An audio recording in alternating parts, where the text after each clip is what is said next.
दोस्तों आज की इस वीडियो में हम लोग बिहार बोर्ड का क्लास 7 का प्रश्नावली 1.1 को हम लोग हल करने वाले हैं। तो शुरू से अंत तक बने रहिएगा। तो चलिए हम लोग सबसे पहले प्रश्न क्रमांक 1 को हम लोग हल करते हैं। देखिए बाबू, प्रश्न क्रमांक 1 बोला गया है निम्नलिखित के बीच के सभी पूर्णांक को लिखिए। जैसे कि मान लीजिए -5 और 5 है, इसके बीच में सभी पूर्णांक को लिखना है, ठीक ना। तो देखिए एक हम संख्या रेखा पार लिए हैं, ठीक ना। तो आप ये देख रहे हैं जीरो से इधर जितना भी माइनस में संख्या है इसको हम लोग ऋणात्मक संख्या बोलते हैं, और जीरो के इधर जितने भी संख्या है जो प्लस में है इसको हम लोग धनात्मक संख्या बोलते हैं। तो आपको बोला गया है -5 और 5 के बीच की संख्या लिखना, ठीक ना। तो देखिए -5 यहाँ पे है आपका, ठीक, और 5 आपका यहाँ पे है। इसके बीच में संख्या क्या हो जाएगा? -4, -3, -2, -1, 0, 1, 2, 3, 4 तक होगा, ठीक ना। तो आपको यहाँ पे क्या करना है बाबू, लिख देना है। आपका हो जाएगा -4, -3, -2, -1, 0, 1, 2, 3, 4 तक हो जाएगा, ठीक ना।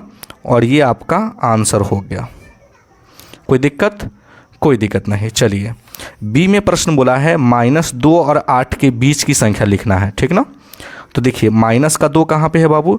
आपका यहाँ पे -2 है, और आपका 8 कहाँ पे है? यहाँ पे है। तो -1 हो जाएगा, फिर 0 हो जाएगा, 1, 2, 3, 4, 5, 6, 7 तक लिखेंगे, ठीक ना। तो यहाँ पे लिखेंगे हम लोग -1, फिर क्या होगा आपका 0, 1, 2, 3, 4, 5, 6, 7 तक, और ये आपका आंसर हो गया। कोई दिक्कत? कोई दिक्कत नहीं। सी प्रश्न बोला गया है -6 और -2 के बीच में देखना है। देखिए -6 यहाँ पे है, ठीक, और -2 यहाँ पे, इसके बीच में क्या हो जाएगा? -5, -4 और -3 हो जाएगा, ठीक ना। तो यहाँ पे हम लिख लेंगे -5, -4, -3, है ना, और यही आपका आंसर हो गया। कोई दिक्कत यहाँ तक? कोई दिक्कत नहीं। चलिए उसके बाद डी प्रश्न बोला है -4 और -10 के बीच में पूर्णांक लिखना है। देखिए -4 कहाँ पे है बाबू? आपका यहाँ पे है -4, और -10 कहाँ पे है? यहाँ पे है। इसके बीच में पूर्णांक क्या हो जाएगा? तो -5, -6, -7, -8, -9 हो जाएगा, ठीक ना। तो हम यहाँ पे लिखेंगे -5, -6, -7, -8 और -9, और ये आपका आंसर हो गया। तो हम लोग प्रश्न क्रमांक 1 को बहुत ही अच्छी तरीके से सॉल्व करना सीख गए हैं, ठीक ना। अब चलिए हम लोग बाबू प्रश्न क्रमांक 2 को हल करते हैं। प्रश्न क्रमांक 2 बोला है निम्नलिखित में से प्रत्येक में बड़े पूर्णांक पर घेरा लगाएं, ठीक ना। तो आप एक चीज़ हमेशा याद रखिएगा, देखिए ये धनात्मक संख्या, ये प्लस वाला संख्या है, और ये आपका माइनस वाला संख्या है। तो कभी भी प्लस वाला संख्या से माइनस वाला संख्या छोटा होगा, ये हमेशा याद रखना है।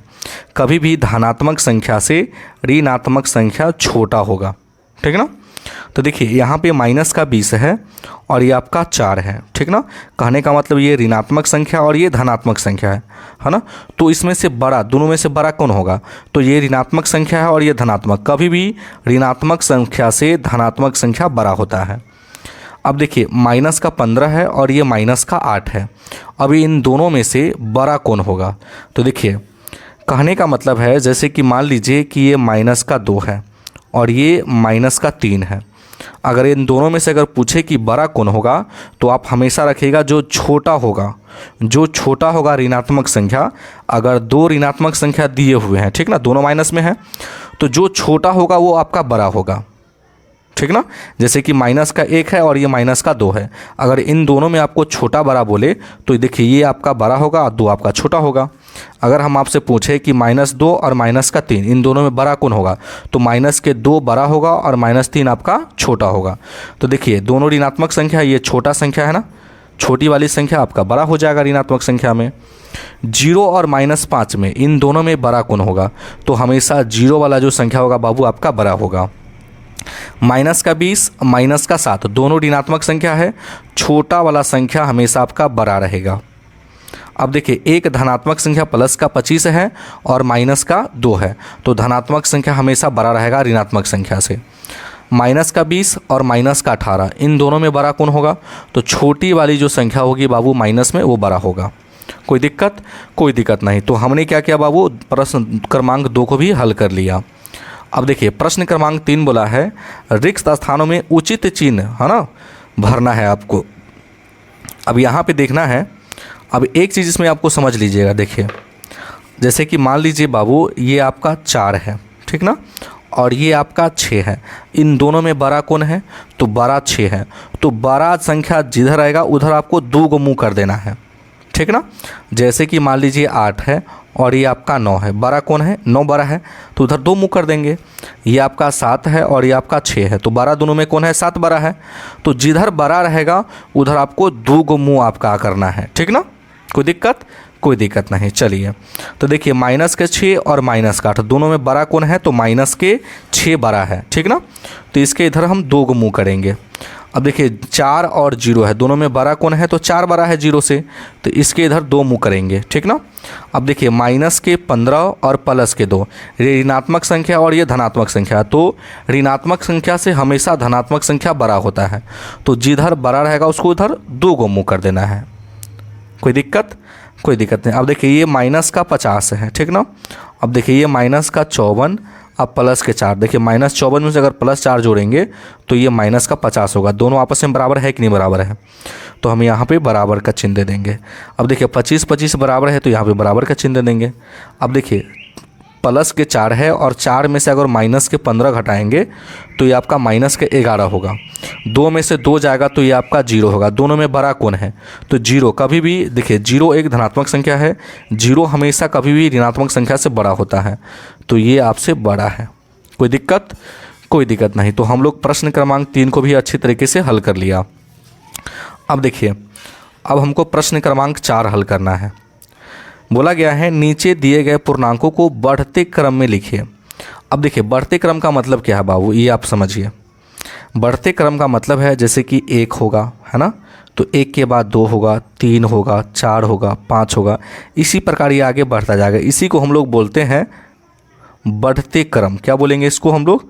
बढ़ते क्रम बोलेंगे। अगर मान लीजिए 4 है, 4 के बाद क्या आएगा? 3, 3 के बाद 2, तो इसको बोलेंगे हम लोग घटते क्रम। क्या बोलते हैं? घटते क्रम बोलते हैं। आया समझ में? तो देखिए इसको बढ़ते क्रम में आपको लिखना है, तो सबसे पहले आपको छोटी संख्या लिखना है। अब देखिए जो माइनस में रहेगा संख्या वो आपसे छोटी होगा। सबसे बड़ा देखिए माइनस में क्या है आपका? माइनस के 8 है और माइनस का 5 है और एक माइनस का 2 है। तो देखिए माइनस का 8 जो है आपका छोटी होगा। माइनस के फिर क्या आ जाएगा आपका बाबू? आपका आ जाएगा माइनस का 5, उसके बाद आ जाएगा आपका माइनस का 2, है ना।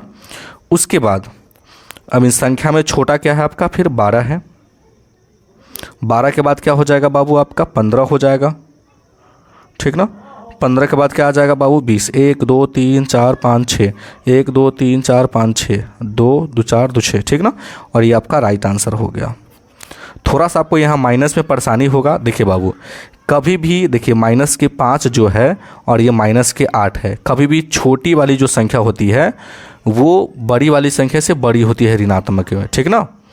जैसे कि अभी हम एक चीज़ हम आपको बताए थे कि देखिए बाबू अगर हम आपसे तुलना में पूछे कि देखिए जैसे कि माइनस के 8 है और ये माइनस के 7 है, तो इन दोनों में बड़ी कौन है? तो माइनस के 7 बड़ी होगी और माइनस के 8 क्या होगी? छोटी होगी, ठीक ना।